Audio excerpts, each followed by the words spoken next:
জীবনে বহুত ভিডিও দেখছেন, এই ভিডিওটাও দেখেন। দেখা ভিডিওটা ভালো লাগলে একটা শেয়ার করে দিয়েন।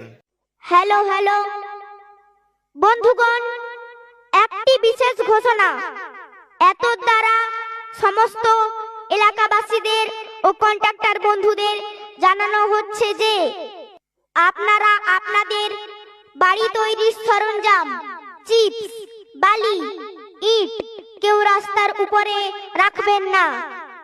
ওই সমস্ত জিনিস রাস্তার উপরে রাখার জন্য মানুষ চলাচলের খুব অসুবিধা হচ্ছে।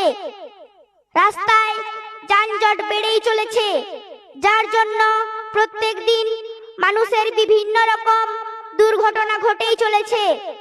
তাই আপনাদের নিকট বিনীত অনুরোধ, আপনারা কেউ রাস্তার উপর মালপত্র রাখবেন না, বা যদি কেউ রেখেও থাকেন